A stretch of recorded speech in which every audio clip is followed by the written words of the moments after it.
Final Fantasy IV certainly needs no introduction, but I did want to mention before we dive into some cut content for the game and to maybe see how it could have been a different game altogether, that Final Fantasy IV garnered a lot of praise since it first came out over 30 years ago. Even now with the release of the Pixel Remaster recently, the marks are still high, indicating the overall quality of storytelling that is presented to the player. But let's look at the game that could have been as we deep dive into a few things that were cut from the final release of the game. Keep in mind, the different versions of the game, be it on Super Nintendo, Game Boy Advance, or the DS and Steam remake, all have different pieces of cut content that varies wildly from version to version. Lastly, I won't be getting into every single bit of cut content because that would make this video a lot longer than it already is. Let's go! Before you is my domain, the Zemus Zone. You will never be able to escape my servants. You will disappear into darkness long before you reach me. This funny bit of text, which kind of makes it sound like the Zemus Zone is some sort of theme park or something, Discovery Zone, was more than likely intended to be telepathically presented to the player as they entered the lunar subterranean part of the endgame. I'm guessing more specifically when the ground turns from moon dirt to shiny glass. I don't know. This line even got translated for the American Super Nintendo release, and it gets the same point across, but I don't know. It feels like it's missing some of the nuance. But the entire thing was cut, so it doesn't matter now, does it? There's a point in the game where a former party member gets brainwashed into believing the main character Cecil is the enemy. No, we're not talking about Cain, we're talking about Yang, or Young. I don't know. Regardless, this little mistake is actually still left in the game's code, and it's the reason Yang attacks random party members during your fight with him in Baron's Inn. So deep in the code for the game, anytime Yang attacks, he's actually just supposed to be attacking Cecil. And it makes sense given the circumstances of the text before you fight him, but the programmers made a little oopsie. See, Yang is programmed to only attack the Dark Knight version of Cecil, which, this isn't the right guy. Cecil has since become a paladin, so Yang attacks the children also.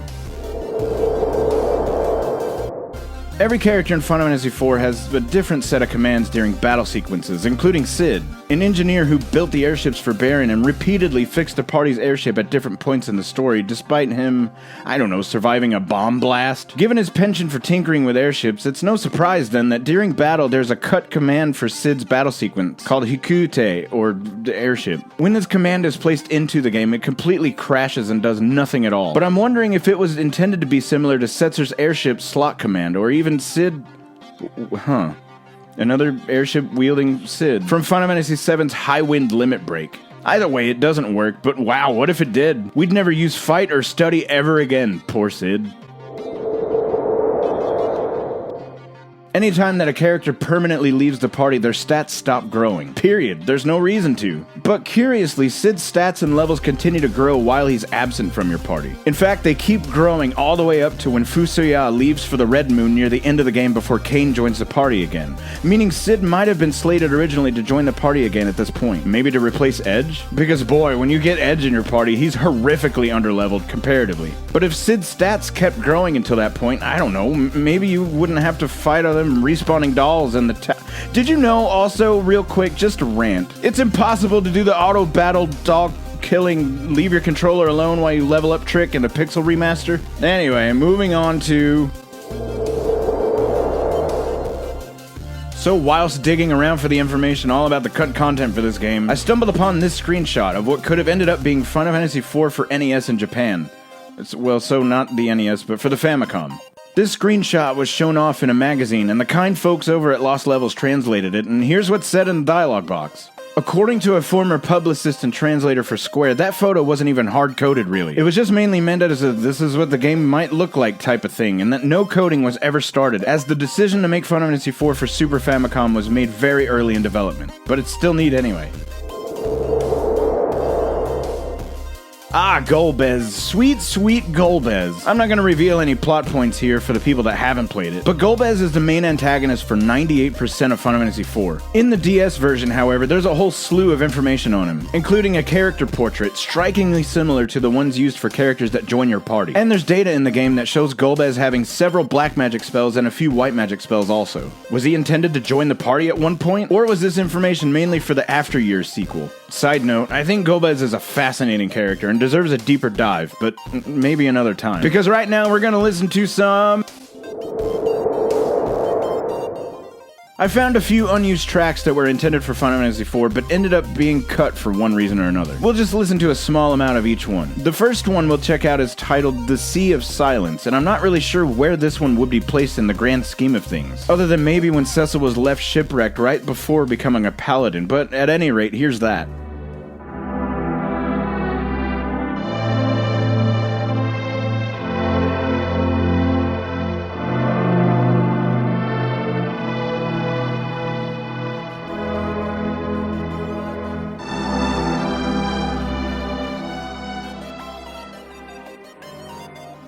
The next one is called The Origin, and while I was listening to it, I tried to envision where it would be placed within the final game, and again, it's not exactly clear, but I imagine it would be somewhere maybe meeting the Lunarians for the first time, or maybe hearing the full Mysidian legend later on when Fusaya recites it, but who knows.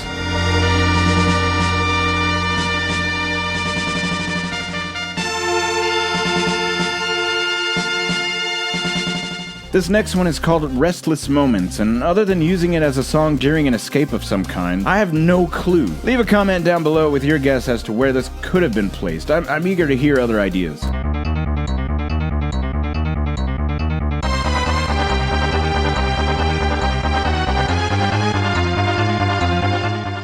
The place I found these tracks only lists these 3, but I might have stumbled on a 4th one. I don't know if this one's legit or not, but apparently it has something to do with the moon subterrane. I don't know, have a listen for yourself.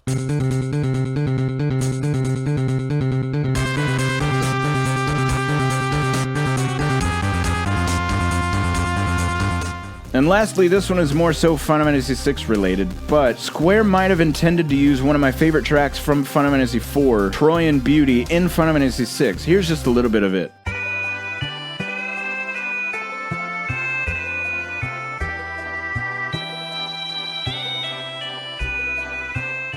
I gotta be honest, I'm super excited to read some of your comments on where some of these songs might have been placed in Final Fantasy IV. And like I stated earlier, this isn't necessarily all the unused content in Final Fantasy IV, but these are the ones I found most interesting. Hey, have you heard the latest news about Final Fantasy XVI? You absolutely don't want to miss this video if you haven't.